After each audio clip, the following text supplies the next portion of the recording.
नमस्कार दोस्तों, warm welcome to the listeners of radio उड़ान, a flight of life।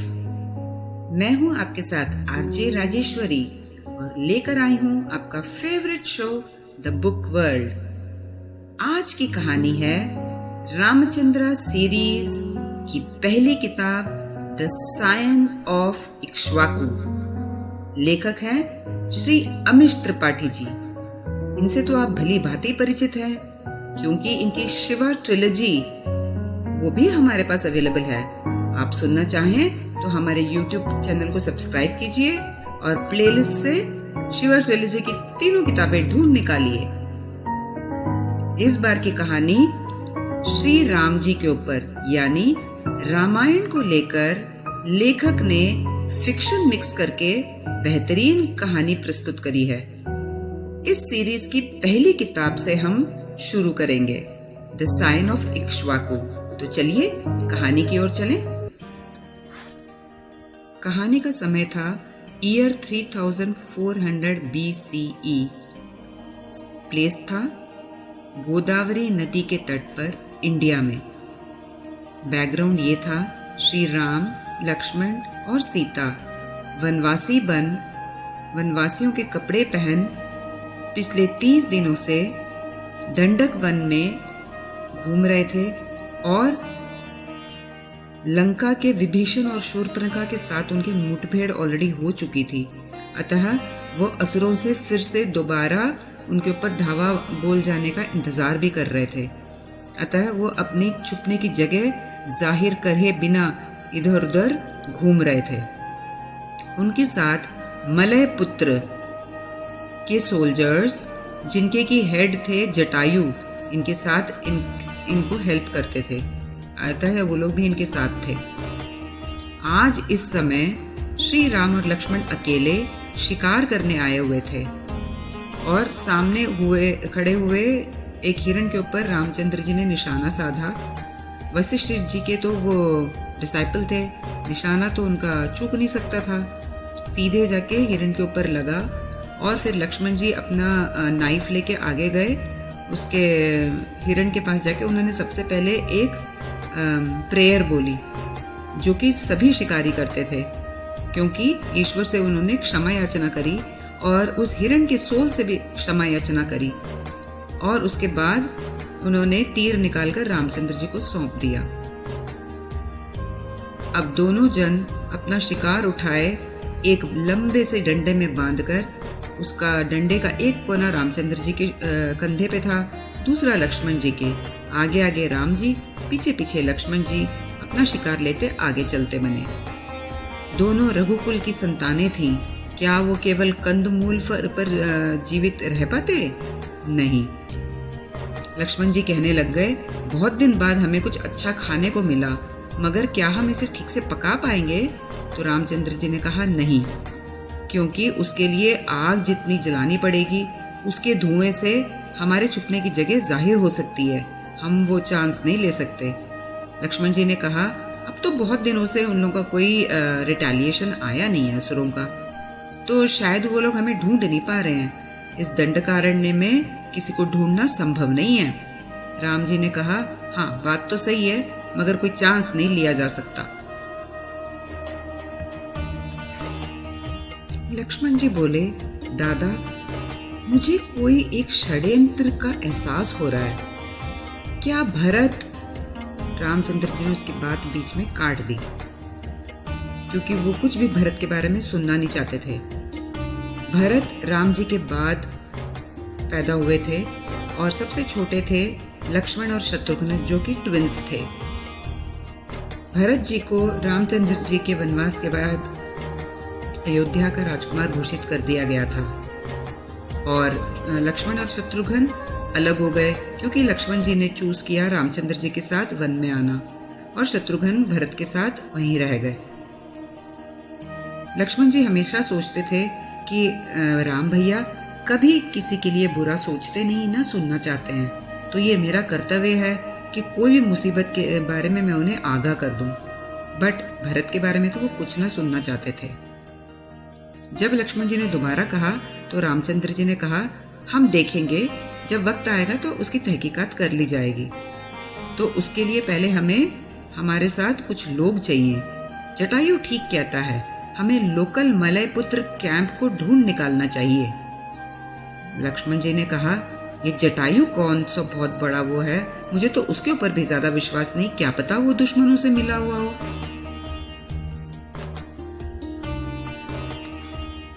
Jatayu एक नागा थे।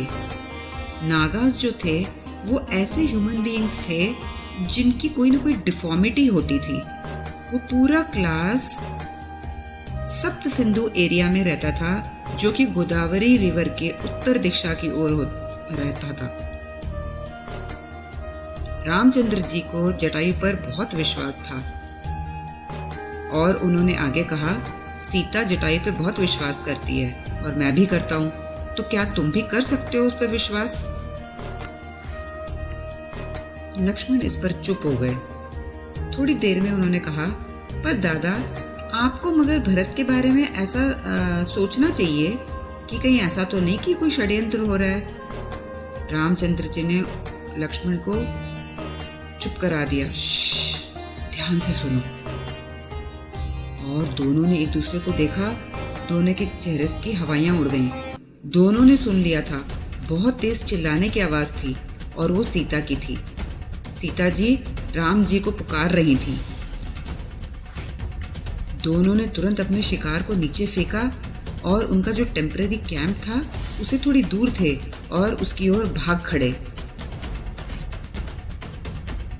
पक्षी भी परेशान होकर चू-चू चींची करने लग गए, मगर उनकी आवाजों से भी ज्यादा ऊंची सीता जी की आवाज आ रही थी।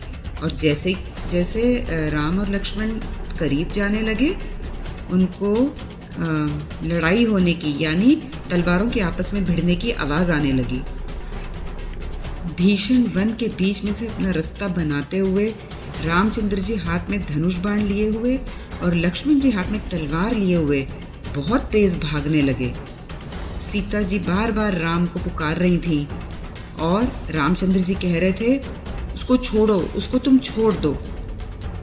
जैसे जैसे वो करीब पहुंच गए और रामचंद्र जी को आवाज आ गई एक विमान की, और पहले कभी सुना हुआ उन्हें ध्यान था और वो समझ गए कि ये तो रावण की पुष्पक विमान की आवाज है। जैसे ही दोनों भाई अपने टेम्पररी घर तक पहुंचे, वहां सब कुछ तहस नहस हुआ था। सब जगह खून की बूंदें पड़ी हुई थी। राम ने ऊपर देखा और आकाश की ओर, पुष्पक विमान की ओर अपना तीर छोड़ा, मगर कोई फायदा नहीं हुआ। लक्ष्मण जी ने सब जगह घूम के देखा, सब जगह सैनिक मरे पड़े हुए थे, मगर सीता जी कहीं नहीं दिखाई दी। बहुत मीन स्वर में राम जी को आवाज सुनाई दी, राजकुमार राम। और रामचंद्र जी ने पहचान लिया और भागे। जटायु का तहस नहस हुआ शरीर पड़ा हुआ था और वो पुकार रहे थे राम जी को। जटायु जी ने राम जी को बहुत मुश्किल से ये खबर दी कि वो रावण वो सीता जी को ले गया। अब कहानी उस किस्से के 33 यानी 33 साल पहले की कहानी सुनाई जाती है और जगह है कच्चरप्पा का बंदरगाह, पश्चिम समुद्र तट, इंडिया। कौशल देश के 40-year-old किंग दशरथ को ये सप्त सिंधु रीजन अपने पिता महाराज अज से विरासत में प्राप्त हुई थी। उसके बाद जितने भी राजाओं ने उनकी सुप्रीमेसी एक्सेप्ट करी, वो सब उनके सहयोगी राजा बने, और जिन्होंने उसे नकारा उन्हें बाहर निकाल दिया गया। इस प्रकार राजा दशरथ चक्रवर्ती सम्राट बन चुके थे। आज वो इस जगह यानी वेस्ट सी के पोर्ट पे खड़े थे अपने सहयोगी राजाओं के साथ। उनका जनरल मृगस्य भी था और राजा अश्वपति यानी रानी कैकेयी के पिताजी वो भी उनके साथ थे और आसपास की जगहों का मुआयना कर रहे थे। वो जहां खड़े थे उसके आसपास के 50 किलोमीटर के एरिया को तहस नहस कर दिया गया था। सारे फील्ड यानी उपजाऊ जमीन जला दिए गए थे। कुओं में मरे हुए जानवरों को डाल दिया गया था ताकि वो पानी पीने लायक ही न रहे। ऐसे बहुत नुकसान कर दिया गया था। राजा दशरथ को बहुत गुस्सा आया हुआ था क्योंकि ये किया था लंका के राजा ट्रेडर कुबेर, यानी जो कुबेर थे वो बिजनेस कम्युनिटी, वैश्य कम्युनिटी को बिलोंग करते थे और वो बिजनेस करते थे। राजा दशरथ को ये कम्युनिटी और ये काम बिल्कुल अच्छा नहीं लगता था। उस जमाने में भी उनको सारे वैश्यों को परेशान करने के सारे उन लोगों ने टैक्सेस कर दिए थे अपने राज्य में। इसलिए सप्त सिंधु रीजन में बिजनेस कम्युनिटी लुप्त सी होती जा रही थी। क्योंकि वो कम्युनिटी लुप्त होती गई, इकोनॉमी के अंदर फाइनेंस पंपिंग होना बंद हो गया। ये लोग जहाँ वॉर करने जाते वहां से जो इकट्ठा होता पैसा वगैरह लेके आते, उससे ही राज्य चलने लगा। अब वो खजाना खाली हो गया। मगर दशरथ जी के पिताजी के समय पे कुबेर को परमिशन थी, वो बिजनेस करते थे और सप्त सिंधु रीजन में आके करने की उनको परमिशन थी। इसके लिए एक बहुत बड़ा कमीशन वो राजा अज को देते थे, जो कि सप्त सिंधु रीजन के सब किंगडम्स में बांट दिया जाता था। ऐसे उनका खजाना भरता था। मगर इस बार क्योंकि ये बिजनेस कम्युनिटी को नहीं लाइक किया जाता था और हालांकि चलता उनका इकोनॉमी उसी से था, मगर दशरथ को बहुत प्रॉब्लम थी उससे, इसलिए वो तो कट्टर दुश्मन हो गए। इसकी वजह से कुबेर ने जो कमीशन सप्त सिंधु देश को वो देता था उसमें बहुत भारी रूप में कटौती कर दी और ये सब यहाँ पे नुकसान ऐसा हो गया जो वो करके चला गया। इसलिए उसको एक सबक सिखाने के लिए ये सारे राजा दशरथ जी के पीछे यहाँ पर पहुंचे हुए थे आज। मगर इस बार तो यहाँ पे मिलिट्री एक्शन लिया गया था। दशरथ जी को गुस्सा भी आया और आश्चर्य हुआ कि उस कुबेर को इतनी हिम्मत कहाँ से हुई कि हमारे रीजन में आके वो ऐसा एक मिलिट्री एक्शन ले। तब उनके जनरल मृगस्य ने कहा, ये मैंने जो सुना है ये काम कुबेर का नहीं है। एक 30 ईयर ओल्ड आदमी है, उसके बारे में ज्यादा नहीं पता। कुछ साल पहले ही उसने कुबेर को ज्वाइन किया है और उसी ने कुबेर को भड़काया है हमारे खिलाफ मिलिट्री एक्शन लेने के लिए। मगर उसके बारे में किसी को कुछ पता नहीं था। तो दशरथ जी ने कहा, कम से कम तुम्हें नाम पता है उसका? तो उनके जनरल मृगस्य ने कहा, हाँ, उसका नाम रावण है। अब जो जगह है वो राजमहल में रनिवास का बैकग्राउंड है। रॉयल डॉक्टर नीलंजना महल के अंदर भागती हुई गई। उसको रानी कौशल्या से न्यूज़ मिला था जल्दी आने के लिए। रानी कौशल्या कौशल देश की राजकुमारी थी जिनका विवाह राजा दशरथ से हुआ और 15 साल विवाह के बाद भी वो एक वारिस किंगडम को नहीं दे पाई। इसकी वजह से वह खुद भी बहुत परेशान रहती थी। इस वजह से ही राजा ने कैकेयी देश की राजकुमारी कैकेयी से विवाह किया, मगर वहां से भी कोई लक नहीं हुआ। फिर उन्होंने काशी की राजकुमारी सुमित्रा से विवाह किया, मगर अभी तक राजा दशरथ बिना वारिस के ही थे। अब एक अलार्म बजा, यानी कौशल्या जी के घर में गुड न्यूज का, इसलिए नीलंजना को बुला भेजा गया। हालांकि ऐसे मौके पहले बहुत बार आए जो कि फॉल्स अलार्म हुआ करते थे, फाइनली वो पॉजिटिव नहीं निकलता था। मगर नीलंजना और ऐसे कई सारी रानी की दासियां उनके पीहर से ही आई हुई थी और वो लोग बहुत डिवोटेड थी रानी की ओर, इसलिए वो भागती हुई रानी के पास पहुंची। हाँ, इस बार रानी कौशल्या ने एक पुत्र को जन्म दिया। चलिए अब फिर से ऑथर जरा अपना बैकग्राउंड टर्न करते हैं और दशरथ के पास पहुंचते हैं। दशरथ जी ने मैसेज भिजवाया था कुबेर को कि आपस में वो दोनों मिले न्यूट्रल ग्राउंड्स पे और इसको बात करके सॉर्ट आउट करें। दशरथ जी के लिए ये एक लास्ट चॉइस था, अदरवाइज उनको भी मिलिट्री एक्शन लेना तो आता था। उनका मैसेज पाकर कुबेर, रावण और उसके 20 सोल्जर एक मिडवे बीच के पास पहुंचे, जहां पर दशरथ जी और उनके बाकी राजा भी इकट्ठे हुए। दशरथ जी ने मैसेज में उनसे कहलवाया था 10 में से 9 हिस्सा कमीशन का उन्हें दिया जाए, जो हमेशा से पहले वो देता था। अब जब सामने आके वो मिला तो कुबेर ने कहा कि महाराज, अब वो प्रपोर्शन नहीं हम दे पाएंगे क्योंकि अब इतनी प्रॉफिट नहीं आती है। दशरथ को उसकी बात बिल्कुल अच्छी नहीं लगी थी और उन्होंने कहा कि तुम ये सब टैक्टिक्स मेरे साथ मत अपनाओ और जो कमीशन हमारा हमेशा देते आए हो वो चुपचाप दे दो। मैं तुम्हें माफ कर सकता हूँ but you have to listen to me. Kuber थोड़ा परेशान हो गया था। उसने एक्सपेक्ट नहीं किया था कि बातें इतनी बुरी मोड़ तक पहुंच जाएंगी। वो उधर अपने राइट साइड में बैठे जनरल यानी रावण की ओर देखने लग गया। रावण बिल्कुल पत्थर जैसा सीधा बैठा रहा, उसका कोई रिएक्शन नहीं रहा। कुबेर को ये चीज खुद हैंडल करनी थी और वो बार बार यही कह रहा था हमारे कॉस्ट सुपर हो गए हैं। और महाराज दशरथ को गुस्सा आता गया। उन्होंने कहा कि अब अगर तुम मेरी बात नहीं मानने वाले हो तो मुझे एक्शन लेना आता है। कल इस समय तक सबसे पहले तो तुम लोग मर जाओगे, उसके बाद उस तुम्हारे लंका में जाके मैं तुम्हारे पूरे लंका को जला के भस्म कर दूंगा। कुबेर बार बार अपनी प्रॉब्लम्स की बखान करता रहा। दशरथ ने कहा मुझे तुम्हारे प्रॉब्लम से कोई लेना देना नहीं है। अब बीच में रावण की आवाज आई, कल के बाद आपको जरूर लेना देना होगा। दशरथ को गुस्सा आया कि वो बीच में कैसे बोला, और इस बार तो रावण ने हद कर दी। महाराज दशरथ को उनके नाम से बुलाया और बाकी सारे किंग्स यानी दशरथ के जो किंग्स थे वो तो सरप्राइज और शॉक्ड हो गए। सप्त सिंधु देश के राजा को उनके नाम से बुलाना। दशरथ जी को इतना गुस्सा आया, उन्होंने कहा कल अब तुम हमसे युद्ध भूमि में ही मिलना। रावण धीरे धीरे खड़ा हुआ और अभी तक अपने मुट्ठी से वो एक लॉकेट को पकड़ा हुआ था जो कि उसके गले से एक चेन से लटक रहा था। और अब जब खड़ा हुआ तो उसकी मुट्ठी खोली तो Dashrath ji was shocked to see what he saw. वहां पर उस लॉकेट में एक इंसान के 2 फिंगर्स के बोन्स से बना हुआ वो लॉकेट था जो कि फिर गोल्ड में बनाया गया था। दशरथ जी ने ऐसे असुरों के बारे में सुना तो था जो कि अपने दुश्मनों का खून पीते थे, उनके स्कल्स में डाल के पीते थे। और ये कौन था? क्या ये उनमें से एक है?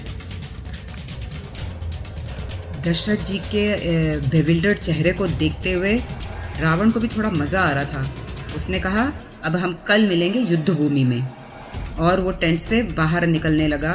कुबेर उसके पीछे पीछे और उनके सोल्जर्स उनके पीछे जाने लगे। दशरथ जी को इतना गुस्सा आया, उन्होंने कहा कल इस आदमी को कोई हाथ नहीं लगाएगा। रावण की ओर उन्होंने संबोधित करके कहा क्योंकि वो सिर्फ मेरे हाथों उसकी मौत लिखी है, मैं ही उसको मारूंगा। दशरथ जी का गुस्सा तो रात को भी ठंडा नहीं हुआ। टेंट में उनकी रानी केकेयी उनके साथ थी क्योंकि वो हमेशा सब वॉर्स में उनके साथ जाती थी। और दशरथ जी बार बार यही बोलते रहे, उसकी हिम्मत कैसे हुई मेरे से ऐसे बात करने की? मैं सप्त सिंधु का राजा हूँ, एक भी वॉर मैंने लूज नहीं किया। केकेयी ने उन्हें धीरे से 1-2 बार कहा कि आप वो सब कल तभी कर पाएंगे जब आप खाना खा लेंगे। दशरथ जी के कान में कोई बात नहीं पड़ी और वो बहुत गुस्से में जब टेंट से बाहर जाने लगे, केकेयी ने कहा दशरथ। दशरथ जी बिल्कुल स्टैचू की तरह रुक गए।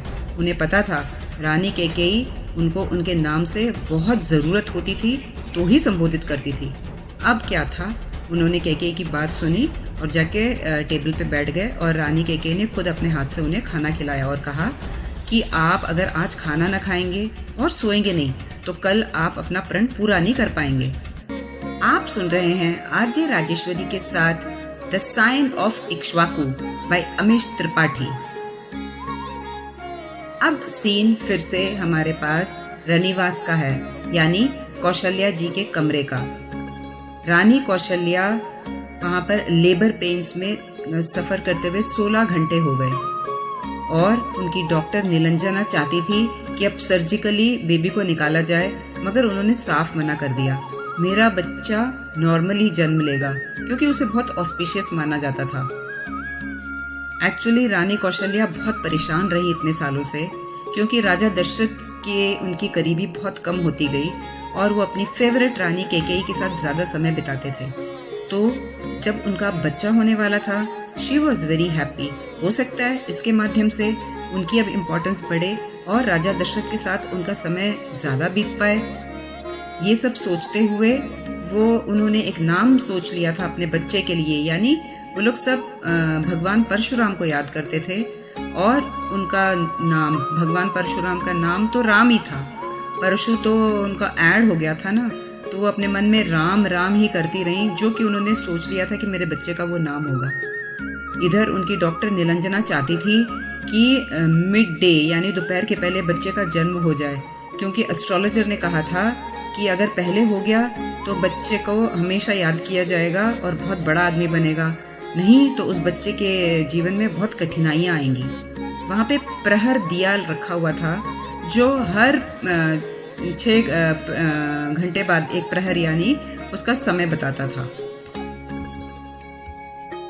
दूसरे पहर का तीसरा घंटा शुरू हो चुका था और वो देख रही थी कि ये अगर दोपहर होने वाली होगी। शी हैड डिसाइडेड कि मैं फिर सर्जिकल ऑपरेशन कर दूंगी ताकि इस बच्चे को निकाला जाए।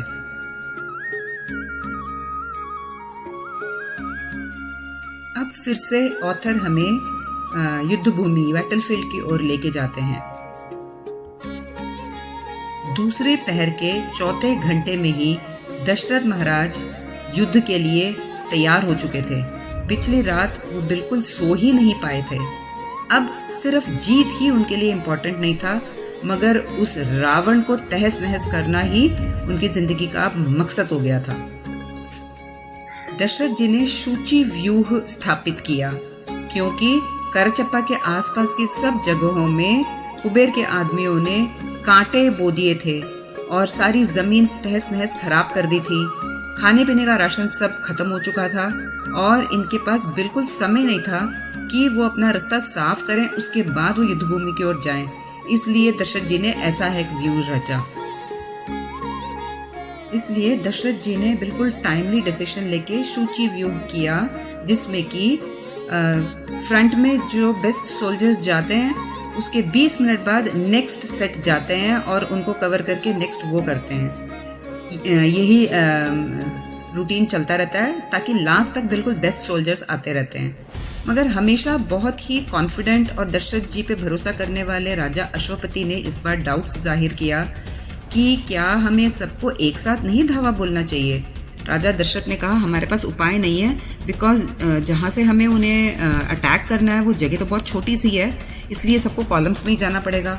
और आप तसल्ली रखिए, इससे बेस्ट और कोई डिसीजन नहीं हो सकता था। उन लोगों के पास ही बीच पे शिप्स खड़े हुए थे जो थोड़े ऑड लग रहे थे, बहुत ब्रॉड लग रहे थे आज। अश्वपति ने उसको देख के भी डाउट जाहिर किया, तो दशरथ जी ने कहा ये कोई इनका रोल नहीं है वॉर में, और वैसे भी अगर उन लोगों ने उसमें किसी को रखा हुआ है जो कि आके धावा बोलेंगे तो उन्होंने वो रोज नीचे तक तो किए नहीं। सी से लेके यहाँ तक आने में उन्हें कुछ घंटे लगेंगे, तब तक हम यहाँ पे फोर्ट के लोगों को समाप्त कर देंगे। अश्वपति ने कहा फोर्ट के अंदर नहीं, सब किले के बाहर हैं। इस बार रावण ने करीब 50,000 सोल्जर्स को किले के बाहर स्थापित करके व्यू रचा हुआ था, यानी युद्ध के लिए। अश्वपति ने कहा ऐसा मैंने पहले कभी नहीं देखा। अपने पीछे फोर्ट को रख के और बाहर उसने रावण ने पूरी व्यू रचना कर दी। पीछे उसके पास तो भागने की भी जगह नहीं है। ये एडवांटेज उसने छोड़ा क्यों, और बाहर क्यों आके सबको उसने स्थापित किया बजाय किले की दीवार के ऊपर सबको स्थापित करने के। दशरथ ने कहा कोई ऐसी बात नहीं है, वो बेवकूफ़ है और दिखाना चाहता है कि मैं बहुत अक्लमंद हूँ। उसको मैं तब दिखाऊंगा जब मैं अपनी तलवार उसकी छाती भेदूंगा उससे। अश्वपति जी ने रावण को और उसकी आर्मी को देखा। रावण ने तो अपना टिपिकल हेड गियर 2 सींगों वाला क्राउन पहना हुआ था और दूर से भी दिखाई दे रहा था, और उनके सोल्जर्स सारे बिल्कुल इरेक्ट सीधे खड़े थे। वहां से उन्होंने अपनी खुद की आर्मी को देखा, जहां से सोल्जर्स चिल्ला रहे थे, शत्रुओं के ऊपर गालियां दे रहे थे, जो कि हमेशा ही वॉर्स में किया जाता है। बहुत कॉन्ट्रास्ट लग रहा था, क्योंकि रावण की आर्मी में सोल्जर्स बिल्कुल सीधे खड़े थे और बिल्कुल चुप, कोई आवाज ही नहीं कर रहे थे वो लोग। अश्वपति जी कांप गए जब उन्हें ये रियलाइज हुआ कि दशरथ जी तो आके यहाँ पे जाल में फंस गए हैं। ये रावण ने बेट जाल स्थापित किया था यहाँ पे। इसके पहले अश्वपति जी अपना डर व्यक्त करते दशरथ जी अपना घोड़ा चलाते हुए आगे जा चुके थे। वो अपने सोल्जर्स के बिल्कुल आगे जाके खड़े हुए और नजर दौड़ाया उन्होंने अपने सैनिकों के ऊपर। बिल्कुल खतरनाक और रौड़ी जैसे उनके सैनिक थे और सब बिल्कुल तत्पर थे कि उनके सब की तलवारें दुश्मनों के खून से सनी जाएं जल्दी से जल्दी। दशरथ जी ने अपनी तलवार निकाल के युद्ध की घोषणा करी और सब सैनिकों ने और दशरथ जी ने प्रण लिया कि शत्रुओं को मार गिराएंगे और अयोध्या की और कौशल देश की जय जयकार बोली। दशरथ जी आगे और उनकी पूरी सेना पीछे, और वो रावण की सेना की ओर जाने लगे। मगर अचानक से कुछ बदला। रावण के सब सैनिक तो वहीं रहे और रावण अचानक मुड़ के और जाने लगा। इससे तो दशरथ जी और गुस्से हो गए और उत्तेजित हो गए और जल्दी से उसको पकड़ने के लिए भाग खड़े हुए। दशरथ जब आगे बढ़े रावण के पीछे और वो जाने लगा तो यही तो चाहता था। अचानक से उसके सारे सोल्जर्स ने अपने सब बो एंड एरो छोड़ के और नीचे झुके और वहां से लंबा सा भाला निकाला, जो कि इतना भारी था कि 2 जनों को एक उठाना पड़ा और एक एक जन ने उठाकर उसको सामने आने वाले सारे हॉर्सेस और उनके हॉर्स के ऊपर बैठे लोगों के ऊपर दे मारा। तुरंत वहीं पे सारे दशरथ जी के घोड़े फ्रंट लाइन वाले गिर गए अपने ऊपर सवार लोगों को लेके। और अचानक से किले के ऊपर की दीवार से तीरों की बौछार आने लगी, जो दशरथ की आर्मी में जो सबसे पीछे के जो सैनिक थे सीधे उन पे लगने लगे और पीछे के सैनिक भी मारे जाने लगे। अब जो घुड़सवार नीचे गिरे, घोड़े तो मर गए, इसलिए वो हाथों से तलवारों से लोगों के ऊपर भिड़ गए। दशरथ जी सबको मारते काटते आगे जाने लगे। वो मगर इस बात के जिम्मेदार थे कि उनके सब सैनिक के ऊपर श्रीलंकन आर्मी भारी पड़ने लगी। अब दशरथ जी ने फ्लैग अपना झंडा ऊंचा करने को कहा सारथी से, जो कि सिग्नल था कि पीछे के सैनिक आगे के सैनिकों की मदद के लिए आगे आ जाएं। मगर दशरथ जी की आर्मी की हालत खराब होने लगी। अचानक से जो वहाँ पे शिप्स खड़े हुए थे वहाँ से भी तीरों की बौछार आने लगी और दशरथ की आर्मी के सोल्जर्स को गायब करने लगी, मार गिराने लगी। दशरथ ने एक ग्लांस किया अपने सोल्जर्स के ऊपर पीछे तक। उन्हें लगा something was definitely very wrong, कुछ बहुत बड़ा गड़बड़ होने वाला है। अचानक से उन्हें कुछ इंस्टिंक्ट हुआ और उन्होंने अपना शील्ड सामने पकड़ लिया और एक श्रीलंकन सोल्जर के आघात से वो बच गए और उसको उन्होंने अपने तलवार से खोप दिया, वो तो मर गया। फिर उन्होंने देखा उनके आदमी रिट्रीट यानी वापस जाने लगे। ये तो उनसे बर्दाश्त नहीं हुआ। नहीं नहीं, ऐसे नहीं कर सकते, लड़ो तुम लोग, लड़ो, चिल्लाने लगे दशरथ जी। अब उन्होंने देखा रावण को उनके सोल्जर्स के साथ इनकी दशरथ की आर्मी के ऊपर धावा बोलते हुए। दशरथ जी को अब लगा ये अब युद्ध नहीं है, ये तो मसाकर है। अब यहाँ पे तो लोगों को बस मार काटने का ही एम है, ये कोई फेयर युद्ध नहीं हो रहा है। अब दशरथ जी समझ गए कि that he was losing the battle, मगर वो डिफीट फेस करने से बेटर समझते थे कि मैं यहाँ पर वीरगति को प्राप्त हो जाऊं। ऐसा वो सोचने लगे। अचानक से उनके ऊपर एक ब्लो आया और उन्हें इतना गुस्सा आया, रूल्स ब्रेक करके ये लोग युद्ध कर रहे थे, ये कोई युद्ध हो रहा था। उन्होंने उसको तो मार गिराया श्रीलंकन को, मगर उनके पैर में बहुत गहरा आघात लग चुका था और इसके पहले वो संभलते किसी ने उनके छाती को भेद दिया था। अब उनकी आंखें बंद होने लग गई और उन्हें समझ आ गया कि अब मैं नहीं बचूंगा। तो उन्होंने मन ही मन भगवान को का प्रेयर किया और सूर्य भगवान को नमस्कार किया। दशरथ जी सूर्य भगवान से कह रहे थे कि अब मुझे ये सब देखने के लिए जिंदा न रखिएगा, अब मुझे यहाँ से बुला लीजिएगा। अश्वपति जी बहुत डर गए और उन्होंने अपने कुछ सोल्जरों को, बहुत बेस्ट सोल्जर्स को इकट्ठा किया और किसी तरह युद्ध के बीच में से रास्ता बनाते हुए उस मसाकर जोन तक पहुंचे जहाँ पे दशरथ पड़े हुए थे। क्या वो सीरियस थे, क्या वो मर गए थे, उन्हें कुछ नहीं पता था। किसी तरह वो वहाँ पहुँचने की कोशिश कर रहे थे। अश्वपति समझ गए थे कि they had lost the battle, मगर किसी तरह उन्हें दशरथ जी को बचाना था। वो सप्त सिंधु के राजा थे और उनकी पुत्री के पति भी तो थे। उनकी पुत्री को वो विधवा नहीं कर सकते थे। किसी तरह रास्ता बना के वो अपने सोल्जर्स के साथ आगे जाने लगे। 2 सोल्जर्स ने दशरथ जी को देख लिया, जो कि 2 मरे हुए सोल्जर्स के बीच में पड़े हुए थे। अश्वपति जी अपना घोड़ा छोड़ के भागे और उन सोल्जर्स ने उनको कवर दिया। उन्होंने उनकी दशरथ जी की बॉडी उठा के अपने घोड़े पे डाली और बहुत फुर्ती से वो घोड़ा चला के आगे गए। उनके सोल्जर्स उनके पीछे बहुत मुश्किल से उनका साथ देने गए। फील्ड के आगे जाके क्लियरिंग में कैकेयी रथ लेके खड़ी थी। उन्होंने जल्दी से एक्ट किया और दशरथ जी को उठा के अपने चैरियट में डाल लिया। हालांकि उनके पिताजी के ऊपर भी बहुत सारे तीर लगे थे, उन्होंने उन्हें देखा तक नहीं और जल्दी से वो दशरथ जी को लेके आगे जाने लगी। जैसे कि पहले कहा गया था, सारे फील्ड्स में कुबेर के सोल्जर्स ने कांटे बिछा रखे थे, इसलिए जब कैकेयी अपना रथ आगे हाँकने लगी, सब जगह के कांटों ने उन घोड़ों की बॉडी के ऊपर बहुत चीर कर दिया और खून बहने लगा। मगर कैकेयी रुकी नहीं, वो उन्हें मारती रही और उन्हें हाँकती रही और भगाती रही। फाइनली उस हंटर के मार से और थॉर्न्स के काटने से परेशान होके वो घोड़े ऐसे निकल के भागे कि वो थॉर्नी एरिया से निकल के फील्ड के उस तरफ जा पहुंचे, दशरथ जी को और कैकेयी को चैरियट में लिए हुए।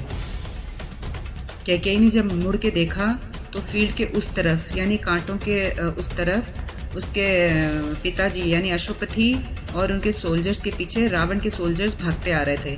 तब कैकेयी समझ पाई कि उनके पिताजी रावण के आदमियों को उनसे दूर करने की कोशिश कर रहे थे, यानी कैकेयी से और राजा दशरथ से। सूर्य पूरे उच्च पर चढ़ चुका था, दोपहर हो गई थी। कैकेयी ने सूर्य भगवान से प्रार्थना करी और उन्हें सुनाया, आपके सबसे बड़े भक्त के साथ आप ऐसा कैसे कर सकते हैं। कैकेयी ने दशरथ जी के पास बैठ के देखा, बहुत ज्यादा उनके चेस्ट से खून बह चुका था।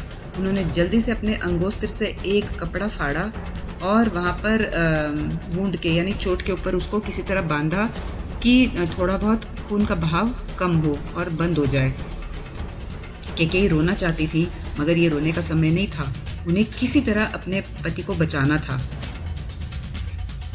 कैकेयी ने घोड़ों को देखा, उनके शरीर में सब जगह से इतना ज्यादा खून बह रहा था और कहीं कहीं तो मजल मांस सब बाहर भी आ गया था और वो बहुत बुरी तरह से सांस ले रहे थे।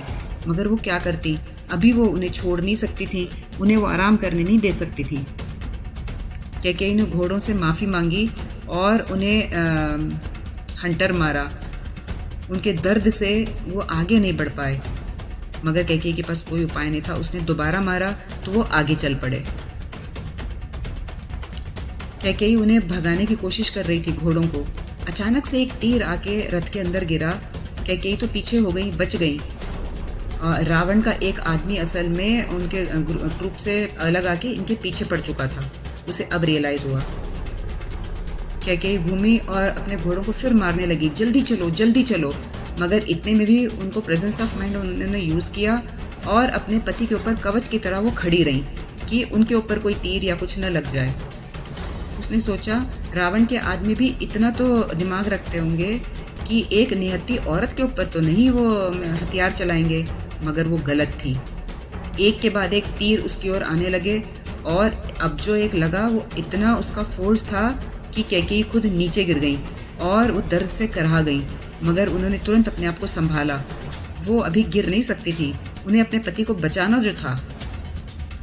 वो अपने घोड़ों को चिल्ला चिल्ला के भगाने लगी और एक के बाद एक तीर आता गया। एक तीर उन्हें बस एक बाल जितनी जगह से उनके कान के पास से गुजर गया, वरना उनकी गर्दन काट देता। अगला जो तीर तेजी से आया उनके हाथ पे लग के उनकी उंगली अलग करके ले गया। मगर कैकेयी बहुत बहादुर थी, न तो वो चिल्लाई न वो दर्द से कराई। उनका दिमाग अब ये एक्सेप्ट कर चुका था कि अब उन्हें ये सब देखते हुए आगे बढ़ना है। उनका राइट हाथ खून से सन गया तो उन्होंने लेफ्ट हाथ में वो हंटर विप उठा लिया, उससे वो उनको हाँकने लगी और भगाने लगी घोड़ों को। कैकेयी ने अपने घोड़ों को कहा, जल्दी चलो, तुम्हारे राजा की जान खतरे में है, तुम्हें ही बचाना है। अब उसे एक और तीर की आवाज तो आई, मगर उससे एक दूसरे आदमी की आवाज आई जो दर्द से कराह गया। उसने जरा सा साइड में घूम के देखा तो जो लंकन आदमी उसके पीछे पड़ा था उसको खुद की आंख में तीर जा चुका था।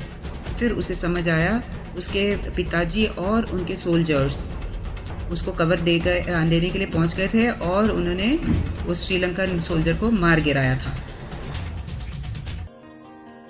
वापस हम कौशल्या जी के कमरे में पहुंचते हैं। नीलांजना बच्चे को पीठ को थपथपा रही थी और बार बार कह रही थी सांस लो सांस लो। कौशल्या जी अपने हाथ के बल से उठना चाह रही थी और कह रही थी क्या हुआ। नीलांजना की आंख में तो आंसू आने लग गए थे और कौशल्या जी ने कहा बच्चे को मुझे दो। नीलांजना ने कहा मुझे नहीं लगता। कौशल्या ने कहा बच्चे को मुझे दो। नीलांजना ने अटेंडेंट से कहा तुम जाओ रानी जी का ख्याल रखो। अटेंडेंट रानी जी को लेटाने की कोशिश करने लगी मगर रानी जी नहीं मानी। कौशल्या ने कहा बच्चे को मुझे दो तुम। नीलांजना ने कहा मुझे नहीं लगता इसका कोई फायदा होगा और उसने ले जाके लाइफलेस बच्चे को कौशल्या जी के पास लिटा दिया। कौशल्या जी ने बच्चे को उठा के बिल्कुल अपने सीने से लगा लिया और जैसे ही सीने से लगाया बच्चे की सांस आई और बच्चे ने रानी जी के बाल अपनी मुट्ठी में भरे और रोने लग गया। कौशल्या जी की आंखें भर आईं और वो बार बार कहने लगी राम राम राम। नीलांजना तो इतनी सरप्राइज्ड, उसके तो आंख से आंसुओं की धारा बहने लग गई जैसे कि कोई डैम खोल दिया हो। रानी जी ने आखिरकार हमारे राजकुमार को जन्म दे दिया था। हमारा राजकुमार पैदा हो गया था मगर नीलांजना बहुत ट्रेंड थी। उसने तुरंत प्रहर दिए को देखा जो पहर के हिसाब से उसको टाइम नोट करना था। एस्ट्रोलॉजर जो मांगते टाइम उनकी कुंडली बनाने के लिए। चलिए यहाँ पे हमारे रामचंद्र जी का अब जन्म हो चुका है। इसके साथ हम आज का एपिसोड खत्म करते हैं। अगले एपिसोड में देखेंगे आगे कहानी में क्या होता है। सी यू फ्रेंड्स।